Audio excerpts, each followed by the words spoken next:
Coming up, have you been outside in a while?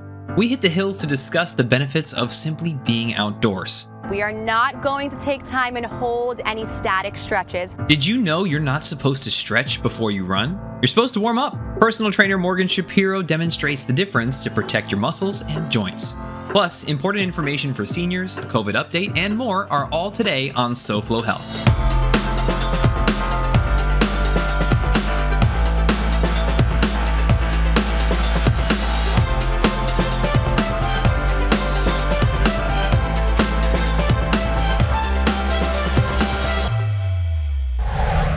Hello and welcome to SoFlo Health. I'm Hunter Frankie and I'm outside at Vista View Park in Davie. And it's that time of year where everybody likes to set goals for the new year to be healthier and better, but don't end up realizing some of those benefits. And frankly, we don't blame you. With all the packed gyms, COVID going around, and everything else, it's kind of a pain. But we're here to make it easy. How? Well, keep watching SoFlo Health and we'll tell you. 2 weeks into 2022 and you've got your running shoes, brand new, maybe a gift from the holidays, and you're ready to start running in the new year because New Year, New Me continues. But how should you go about that? Morgan Shapiro, personal trainer and of course SoFlo health expert, has some advice for us. Yes, so one thing I do not want you to do is just open the door and take off. I want you to spend a little bit of time warming up. And I know you don't want to go through a whole 20-minute warm-up, so we're going to keep it short and sweet so you can get out there, hit the ground running. So that's easy, I just stretch, right? No, we are not going to take time and hold any static stretches.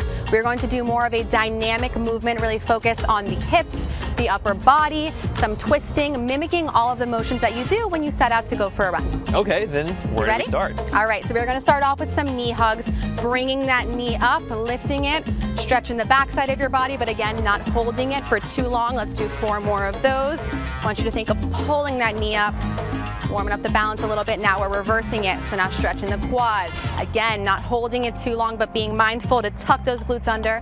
Little stretch in the front. Stay moving, you don't want to hold it. So now we're going to focus on the hamstrings. A lot of people set out to run and have a lot of hamstring tightness after that. So dynamic stretch, heel into the ground. Give me double stretch and then switching sides. So you're stretching it, but you're moving through it. Feeling a little stretch there? Yeah, and also a little bit in the lower back. Yes. Let's do 1 more each side. And last one, very good. Okay, now we're gonna go back to the hips. Okay. I want you to pull this leg up, grabbing around the shin area and think lifting it up, opening up those hips. So unlike the first one, I'm pulling to the side. Yes, side and up. Well, I'm pulling up, but I'm pulling my leg to the side. The leg is going to the side, correct. Let's do 1 more each side. Last one. All right, a little bit more lower body, and now we're adding a little bit of a rotation. So you're gonna go back to a reverse lunge. Okay. And you're gonna twist towards that leg. So twist towards me. Go this way? This way, and then back to center. Lunge, twist. Oh, towards the leg in the front. Towards the leg, absolutely. So we're getting a little bit of rotation in here, which happens when you're running, and we're also stretching those hip flexor muscles, which have tendency to get very tight when you are running. Let's do 1 more each side. Good job. Last one. Okay, lower body's feeling good. Pretty good. Heart rate's up a little bit. Tiny bit. Last thing, upper body. You really do use your upper body when you're running, so we're going to go ahead, do some arm circles. Watch out now, I got long arms. That you do.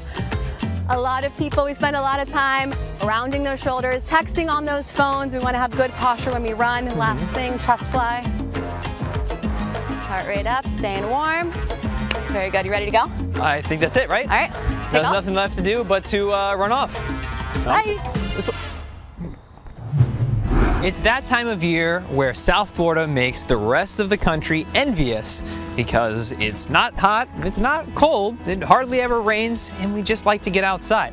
That's actually our trick for being healthier and affecting positive change is just go outside. Being outside helps break up your day, helps reduce stress from work or school, and reducing stress is always good for you. I'm at the Jose Milton Memorial Hospital at the Jackson West Medical Center, and I'm joined by Flavia Yizo. Thank you so much for being with us today. Thank you, Hunter. Thank you for having me. Of course. Tell us about the Jackson Health Foundation and the Miracle Fund. Sure, absolutely. The Jackson Health Foundation was established over 20 years ago as the fundraising arm of Jackson Health System.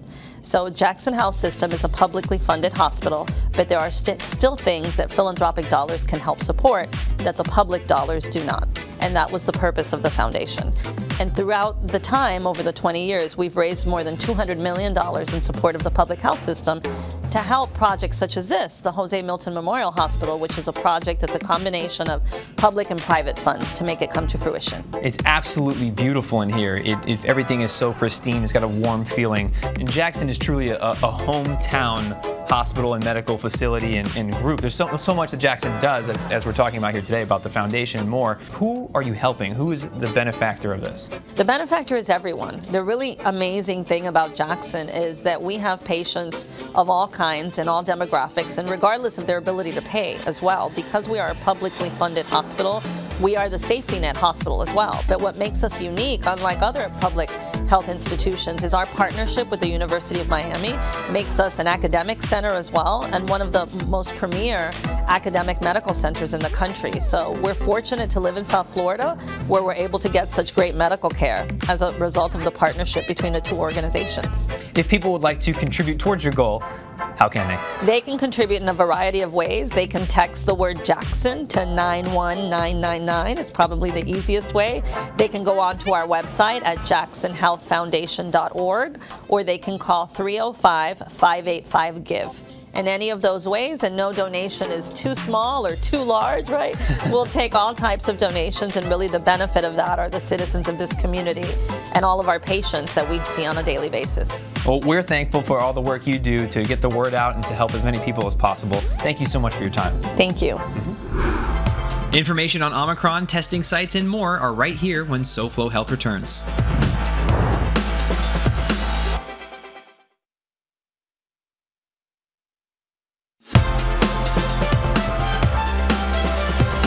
Staying indoors can be detrimental to your immune health. Welcome back to SoFlo Health. I'm Hunter Franke, and I'm helping you be healthier in one of the simplest ways possible by just telling you to get outside. Because by being outside, you increase your white blood cell count, as shown by a 2010 study in Japan. And increased white blood cells means a stronger immune system. And it doesn't have to be anything fancy. You can go out into a garden, your backyard, or just go for a walk in one of the many parks here in South Florida and reap those benefits. Maybe finding it hard to concentrate? Certain studies show that all you might need is a little dose of nature. Just 20 minutes in nature or simply looking at trees through the window can improve concentration and productivity. No coffee needed. 2022 is here, and unfortunately, COVID is still upon us, but we've learned a lot throughout 2020 and 2021, so we'll continue to follow a lot of that guidance. And of course, in 2021, vaccines became widely available, but we still think there's a few things that you should know about Omicron leading into 2022. And it comes from the CDC.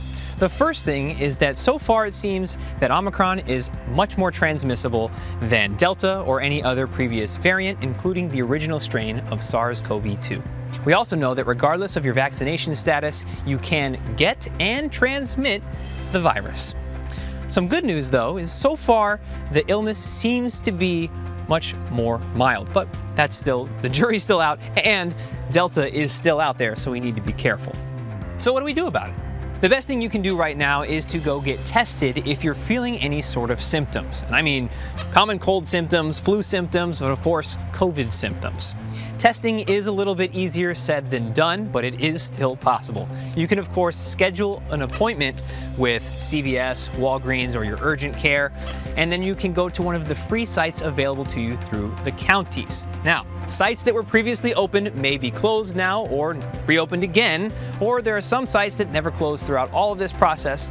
To find one near you, go to miami-dade.gov/coronavirus if you're in Miami-Dade County. And if you're in Broward County, go to broward.org/coronavirus for some similar information. While you're there, you can also find out information about vaccination, monoclonal antibodies, and where you can pick up take-home tests, because some areas are distributing those as well. And of course, this information is constantly changing, but to stay up to date, you can of course visit Local 10 News. You can go to the county websites we mentioned or visit cdc.gov to see the information as it updates. In the meantime, we hope that you stay healthy and stay safe and keep watching SoFlo Health. We're here at Memorial Plan Funeral Home and Cemeteries with Barbara to talk a little bit about the stressful situation of losing a loved one and how Memorial Plan Funeral Homes can make that a little bit better. Barbara, when someone dies suddenly, what is it that happens if you don't have a plan in place? Tell me a little bit about what it looks like after the event. Once the event does happen, that the family does lose a loved one, many times they're in the hospital, and if they're not prepared, they're actually calling the different funeral homes trying to get service. What we do is that we receive their information, gather where the death occurred, the family's next of kin. Following that, we usually set up an appointment with one of our licensed funeral directors, and what they do is that they do the whole process of planning which day they want the viewing, which day they want the, if they want a service at a church, which cemetery we'll be going to. So what the funeral director is actually doing is taking complete control and guiding the family through every single step of the way to make sure that their family is laid to rest or has closure. How is that different from if it's pre-planned? The insecurities of what exactly their loved one would have wanted, if they would have wanted a cremation, a burial, if they did want to be viewed, if they didn't want to be viewed, all these questions would have been answered had they pre-planned and gotten everything organized in advance. Pre-planning also gives them the peace of mind that they don't have to be stressing and planning things at the last minute, and just having the tranquility that everything has been organized and they know exactly what their loved one wants. I think it's just important to know that pre-planning isn't just for your parents or doing it for someone. You can also pre-plan for yourself, isn't that true? Yes, it's very important to pre-plan for ourselves, and in exchange, what it does is that it gives your children the peace of mind that you already took care of this for them. So if we want to find out more, how can we? You can visit our website, and we always have advisors available. They can go over all the packages, all the different services that we offer, and we are open 24 hours a day. There will always be a director that will be able to return your call immediately. Thank you, Barbara. Thank you for being here with us today. Thank you, Manny.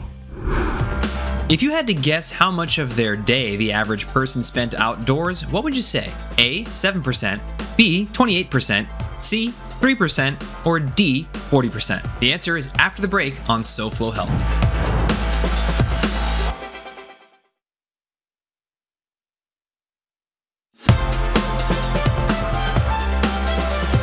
Before the break, we asked you how much of the average person's day is spent outdoors. A, 7%, B, 28%, C, 3%, or D, 40%. The answer is A, 7%. Most people go from one indoor location to the next, with 74% of their time spent in their residence, office, or indoor workplace. Welcome back to SoFlo Health. I'm Hunter Frankie, and today we're talking about one of the easiest ways to improve your health, and that's by just getting outside. There are a lot of health benefits, and you don't have to be fancy. You can simply go outside in your backyard, garden, or one of the many local parks in your city or anywhere here in South Florida for that matter. And one of those health benefits is improved short-term memory. A University of Michigan study showed that you can improve your short-term memory by up to 20% by simply going for a walk through a garden or greenery type area as compared to, say, a busy city street. I wonder what they have to say about sitting on benches in parks. If everything I've told you so far hasn't convinced you to want to get outside and reap the health benefits of being outside, what if I told you we could protect children's vision? Recently, a study from Australia followed 2,000 children spending time indoors and spending time outdoors. The children who spent more time outdoors had a significantly decreased risk of developing nearsightedness, which suggests that by spending more time outdoors, we're able to protect children's developing vision as they grow. There is no single prescription for gaining a mental or emotional edge over something like cancer. Hi, my name is Aman for SoFlo Health. While some of us may find support amongst our family, our friends, or even our faith, some may find it more comfortable to be sharing their experience with those who are fighting the same fight. Which brings us to a place like this, Gilda's Club, a cancer support community. I am here with Kim Praitano at Gilda's Club. Before we get started, we both are vaccinated 6 feet apart from each other, so if Kim, you are comfortable, we can go ahead and take our masks off. So Kim, tell us about Gilda's Club and what you guys have to offer here. So Gilda's Club is a cancer support organization. We provide 5 core services: education, cancer support, individual and group support, social activities, healthy living classes, and information and referrals specifically to a person's specific needs. So what sets you guys apart from other traditional support groups? Gilda's Club provides direct services to patients and their families. We also serve all types of people from all different walks of life. We serve people who just need that emotional support, people who need a whole host of other things. Sometimes there are things that people need just in order to get their treatment. If people unfortunately can't make it to Gilda's Club, how do you guys manage keeping them active in the support group but from home? So one of the things that the pandemic brought to us is a really increased technology. We can serve people in this building, and we can also serve people who are in the hospital or at home or somewhere else. Can you tell us about the importance of having a support group, especially for someone that's dealing with cancer? Depression and anxiety are common among cancer patients. In the support group, that anxiety and that depression is being relieved. That's what we hope for. That's the end goal. Would you say that when a member is amongst themselves, like with people that are fighting the same battle as them, does that help them individually? As much as their family and their friends care about them, they don't understand what it's like to have cancer. People feel like these people understand me. They know where I'm coming from. The setting you guys have here, does that play a role making people feel like they're welcome? Having a welcoming environment is part of our service delivery model. The hospital setting reminds people of that feeling of being in treatment. When they're in a home-like setting that is warm and inviting, that you want to be, and you see the people that you want to be with, they're like family. So I saw that you guys actually have a red door as soon as you walk in. What's the story behind that? Red door indicates hope. We want to make sure when people come back for in-person services that they see that red door and finding that hope that they can find at Gilda's Club. It's our signature. I am here with Mr. Leonard Goldberg, a huge supporter and advocate for Gilda's Club. Tell us about what inspired you and motivated you to start and be a part of Gilda's. My mother was a volunteer here. She introduced me to Gilda's Club. My wife was diagnosed with breast cancer, so she became a member. She actually went through the support group. She benefited, and then 30 days after my wife finished chemo, my mother was diagnosed with stage 4 lung cancer. Finding that safe space, is not common when it comes to people when they're struggling at home by themselves. What do you have to say about that? So this is a safe space. My wife, what helped her was coming to the yoga classes here. So many people find the different things that they do their safe space. We have books that range from a novel, but we also have resource material in there. I think the common theme is everyone here feels so supported and they find a sanctuary. A lot of people credit Gilda's Club with keeping them alive. We're at Florida PACE Centers today, and I'm joined by Steve. Steve, tell me about Florida PACE Centers. Sure. Florida PACE Centers began in 2003. We're the oldest PACE program in the state of Florida, and we're also the largest. We cover the majority of Miami-Dade and Broward counties. And for those that don't know, what is a PACE program? So the PACE program is a program of all-inclusive care for the elderly. The essence of the PACE program is to really keep people independent, living in their homes or the place they call home, but they need extended levels of care. Mm-hmm. So in the state of Florida, they have to meet the requirements of nursing home level of care, but want to live out in the community. Our goal is to keep people safe in the community in their homes. And what sort of care do you provide here? We provide every type of medical and social supports for all of our participants. So within the PACE program, we have our own day centers, which also have clinics, rehab available in them. We provide all transportation for our participants to and from any medical appointments. If need be, we'll even perform home alterations should someone need to have a door widened to be able to get a wheelchair into the bathroom. Wow. So, when we talk about all-inclusive, mm-hmm. there is not a program, there's not a service that we won't provide if it's needed. And what can somebody expect as far as their experience here? Yeah, this is the beauty of PACE is this becomes a place for engagement. So individuals that have been isolated at home and lonely, you know, we bring them to the center and they meet new friends and they become engaged in life again. And we constantly see improvements in their overall level of care, their engagement in life, and all of the things that have been important to them become important again. The other thing that we do is when you have a caregiver and you're a son or a daughter and you're caring for your mother or father, when you're 24/7 caregiver, you're no longer the son or daughter, you're the caregiver. We step into the caregiver's shoes. So we take that stress off of the family and really take that on our shoulders to support them. And if people would like to learn more about Florida PACE centers, how can they?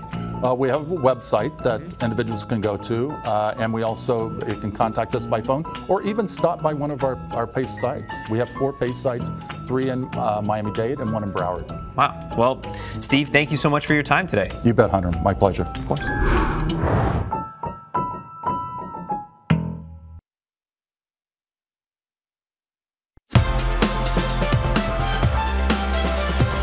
Recent findings show that the average 8 to 18-year-old spends an average of 6 hours on electronic media every day. And it also found that the average 8-year-old can better identify Pokemon characters than plants and animals in their own neighborhood. Welcome back to SoFlo Health. I'm Hunter Frankie, and today we've been discussing the best way we know how to improve your health pretty much immediately, and that's to get outside more often. There's plenty of health benefits, which we've discussed today, and science can only tell us so much, but we do know that there's just something about being outside that leads to a happier, healthier life, so all the more reason to continue to do it. That's it for this week's episode of SoFlo Health. Thank you so much for watching. As always, you can watch previous episodes of SoFlo Health on SoFloHealth.com. You can follow us using @SoFloHealth to share with us what you're doing to stay healthy. And until next week, it's goodbye, good health, and get outside. Next week on SoFlo Health, we pay a visit to our friends on the farm, furry and human alike. We'll find out how they've turned their farm into a rescue throughout the pandemic and take a look at all the other fixins. Morgan also shows you how to reap big benefits from this mini band, plus part 2 of our entertaining interview with South Florida comedy legend Woody Woodbury. We'll see you then.